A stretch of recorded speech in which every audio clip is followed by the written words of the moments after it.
வணக்கம். அடியேன் அவினாசி ஜோதிலிங்கம், பிரசன்ன ஜோதிட ஆராய்ச்சியாளர். இந்த சேனல் வழியாக உங்களை எல்லாம் சந்திப்பதிலே மற்றற்ற மகிழ்ச்சி.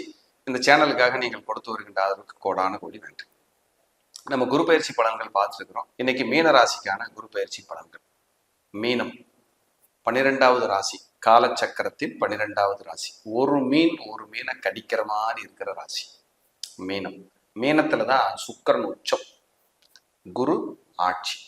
அப்ப எப்பவுமே அந்த சுக்கிரன் உச்சமாகிற ராசிங்கிறதுனால இவங்களுக்கு பணம், பொருளாதாரம், ஜாலியான வாழ்க்கை, நிம்மதியான வாழ்க்கை, உயர் ரக வாழ்க்கை, எப்பவுமே சிம்பிளா வாழ்றதுக்கு இவங்களுக்கு பிடிக்காது.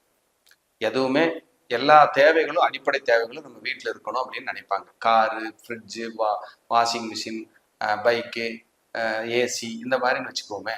ஒரு நார்மலா இருக்கிற ஃபேமிலி கூட மீனராசிக்காரங்க இருந்தாங்கன்னா இந்த அடிப்படை தேவைகள் அவங்களுக்கு ரொம்ப முக்கியம்னு நினைப்பாங்க. சிலர் அதை பத்தி கண்டுக்க மாட்டாங்க. ஆனா மீனராசிக்கு சுக்கிரன் உச்சமாகிற ராசிங்கிறதால அவங்க எப்பவுமே இயற்கையாகவே இப்படித்தான் இருப்பாங்க. அப்படிங்கிறதுல மாற்று கருத்துக்கு இடமே இல்லை. அதே போல மீனராசிக்காரங்க எல்லாமே நகையை இழந்து மீண்டவங்க 95% இருப்பாங்க. இழந்துட்டு சார் மீளவே இல்லைங்கிறவங்களும் இருப்பாங்க. அந்த மாதிரியான ஒரு அமைப்பு, ஒரு அற்புதமான ஒரு விஷயம் அப்படிங்கிறது மீனம். அவங்களுக்கு குரு பயிற்சி எப்படி இருக்கும்? உங்களுக்கு ஏற்கனவே விரயச்சனி போயிட்டு இருக்கு. உங்க ராசிக்கு 2ஆம் இடத்துல இருந்த குரு 3ஆம் இடத்துக்கு போறாரு. 3ஆம் இடத்துக்கு போற குரு நல்லதா சார் அப்படின்னா கண்டிப்பா நல்லது இல்லை. சிறப்பான காலமா அது கொடுக்காது அப்படிங்கிறது ஒரு கூற்று. ஆனா அவர் போன இடத்துல இருந்து, உட்கார்ந்த இடத்துல இருந்து பாக்குற இடம் ஒண்ணு இருக்கு. அது ரொம்ப பெரிய விஷயமா இருக்கும். அவர் எங்கெங்க பாக்குறாரு தெரியுங்களா? ரொம்ப பிரமாதமான இடங்களை பார்வை செய்கிறார். 7ஆம் இடம், 9ஆம் இடம், 11ஆம் இடம். இந்த 9, 11 இடம் இருக்கு பாத்தீங்களா, இருக்கிறதுலே கொடுப்பனையான இடம். ஜாதக ரீதியாவே 9ஆம் இடத்துல 11ஆம் இடத்துல இருந்து ஒரு கிரக தசை நடத்துறதே ஒரு அதிர்ஷ்டம்னு சொல்றது. அப்படி நடக்கிற அந்த குரு பயிற்சி, குரு பார்வையில இந்த இடங்களை பார்க்கறதால 3ஆம் இடத்துக்கு குரு வந்தா கூட எந்திரிச்சு ஓடக்கூடிய வல்லமையும் சமாளிச்சு வாழக்கூடிய சக்தியும் உங்களுக்கு கண்டிப்பா கொடுக்கும். உங்க தந்தையாருக்கு உடல் சரியில்லை அப்படின்னா அது சரியாகும். தந்தையாரோட கருத்து வேறுபாடு இருக்குன்னா அது சரியாகும். 2வது டிகிரி படிக்கிறேன், பிஹெச்டி படிக்கிறேன் அப்படின்னா அது ஓகே ஆகும். கல்யாணத்துக்காக ரெடியா இருக்கேன், இன்னும் கல்யாணம் இல்லைன்னா திருமணத்துக்கான காலமா இருக்கும். 2வது குழந்தைக்காக நான் வெயிட் பண்றேன், 2வது குழந்தை கிடைக்குமானா கண்டிப்பா 2வது குழந்தை கிடைக்கும்.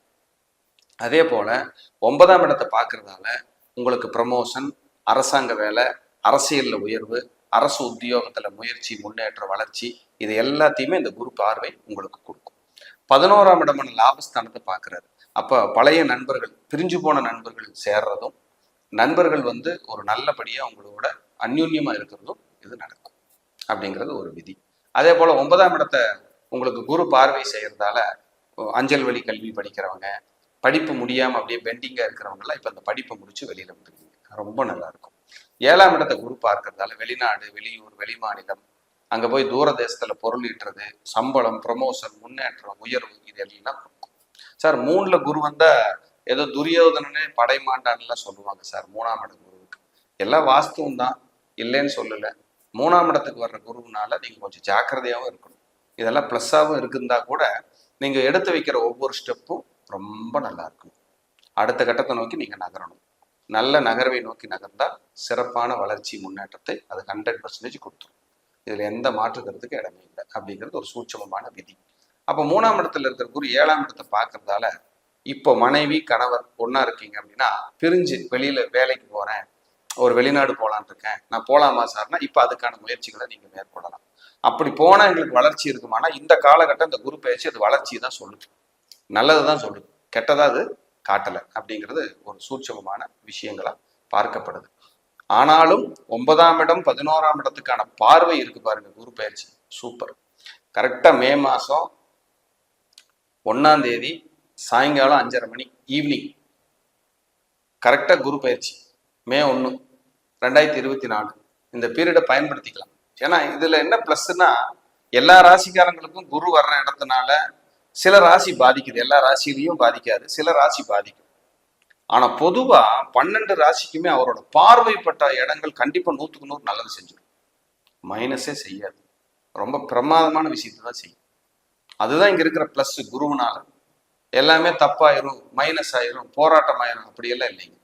பார்வைப்பட்ட இடத்தினால பிளஸ் பண்ணி கொடுக்கும், ஒரு மாற்றத்தை கொடுக்கும், ஒரு முன்னேற்றத்தை கொடுக்கும், ஒரு வளர்ச்சியை கொடுக்கும். அப்படிங்கிறத பெரிய ஒரு நன்மை உண்மை.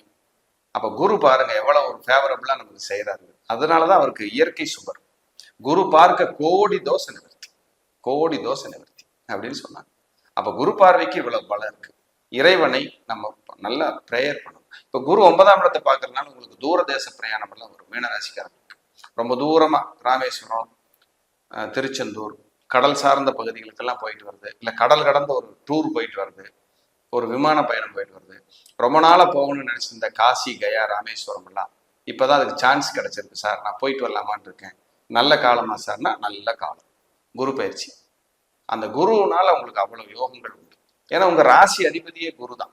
அதனால உங்களுக்கு பெரிய கெடுதி பண்ண மாட்டார். அவர் தான் தொழில்காரர். அந்த 10 குடையோனும் குரு தான். அவர் 3ஆம் இடத்துக்கு போறாரு இல்லையா கோச்சாரத்துல. அப்ப தொழில மாத்திர சிந்தனைகள் வரும். பார்ட்னர் போடலாமாங்கிற எண்ணம் வரும். இல்ல கணவனா இருந்தா மனைவி பேர்ல அவர் தொழிலை மாத்தி இப்போ டைப் பண்ணி கூட்டு போட்டு நம்ம பண்ணலாமா அப்படிங்கிற சிந்தனை எல்லாம் வரும். அதுல லாபம் மிகுதியாக கிடைக்குமான ஓரளவுக்கு கிடைக்கிறதுக்கு வாய்ப்பு உண்டு. ஆனா இதுல எல்லாம் கலந்து உங்க சுய ஜாதகம்னு ஒண்ணு இருக்கு இல்லைங்களா, இதை நம்ம கண்டிப்பா ஒரு முறை நீங்க பார்த்து நல்ல தசா புத்திகள், நல்ல வளர்ச்சி, முன்னேற்றம் இருந்துச்சுன்னா இன்னும் பெஸ்ட். ஒரு மாற்றத்தை நோக்கி பயணமா இருக்கும், சூப்பரா இருக்கும். அப்படிங்கிறது குருவுக்கு ஒரு அற்புதமான விதிகள் இதெல்லாம். அப்ப மீனராசி அன்பர்கள் குரு பயிற்சி அப்படிங்கிறது ரொம்ப பவர்ஃபுல், மைனஸ் இல்லை. ஆனா 3ஆம் இடத்துக்கு வர்றதுனால கொஞ்சம் நிதானிச்சுதான் நீங்க போகணும். நார்மலா தான் இருக்கும், ஃபேவரபிளா பெருசா இருக்காது, ஓகேவா இருக்கும். அப்படிங்கிற மாதிரி அப்படியே டிராவல் பண்ணிட்டு இருக்கும். இதை தான் நம்ம சொல்ல போறோம். அப்ப குரு பயிற்சியை பயன்படுத்துங்க, நிறைய முன்னேற்றத்தை நோக்கி பயணிங்க. இதுல என்ன மைனஸா வரும்னா, நீங்க ஒரு தடவை முயற்சி பண்றதை விட 10 தடவை 5 தடவைன்னு ஒரு முயற்சி பண்ணும்போது அது ஃபேவரபிளா அமையும். அதுதான் இங்க ஒரு மைனஸா இருக்கும். ஆனா கிடைக்காம போகாது, கிடைச்சிடும். நல்லா இருக்குமானா நல்லா இருக்கும். அவர் பார்க்குற இடம்னு ஒண்ணு இருக்கு. உங்க ராசிக்கு 7ஆம் இடத்தை பார்க்குறாரு. கணவன் மனைவிக்கிடையே சண்டை இருந்தா சரியாகும், பார்ட்னர்ஷிப் பிரச்சனை இருந்தா சரியாகும். இப்படி எல்லாம் இருக்கு. 2வது குழந்தைகளுக்கு முன்னேற்றம், வளர்ச்சி, அவங்களுடைய படிப்பு, அவங்களுடைய திருமண வாழ்க்கை, லைஃப் ஸ்டைல் எல்லாம் நல்லா இருக்குமானா ரொம்ப நல்லா இருக்கும். சிலரெல்லாம் சார் குழந்தைகளுக்கு எங்க 2வது குழந்தை மட்டும் கொஞ்சம் டைவர்ஸ் ஆகிற மாதிரி இருக்கு சார், வாழ்க்கை சரியில்லாம இருக்கு சார்னா அது கூட இப்ப ப்ளஸ் பண்ணி கொடுக்கும், நல்லதே நடத்தி கொடுத்துரும். அந்த டைவர்ஸ் எல்லாம் இல்லாம ஒரு சுமூகமான பேச்சுவார்த்தை போய் ஒரு வளர்ச்சி மாற்றத்தை நோக்கி பயணிக்கிறதுக்கு அது பெரிய உதவியா இருக்கு இந்த குரு பயிற்சி. அப்ப குரு பார்க்க கோடி தோஷ நிவர்த்தி. அந்த குருவுக்கு உண்டான மாற்றங்களை, முயற்சிகளை நீங்கள் சரியான முறையில ஒரு தடவைக்கு 2 தடவை முயற்சி அதிகமா பண்ணணும் அப்படிங்கிறதா இதுல இருக்கிற சூட்சமம். அதை கரெக்டா பண்ணீங்கன்னா இந்த குரு பயிற்சி உங்களுக்கு பெரிய அளவுல வெற்றியை கொடுக்கும் என்று சொல்லி மீண்டும் ஒரு நல்ல பதிவில் சந்திக்கிறேன். நன்றி, வணக்கம், வாழ்க வளமுடன்.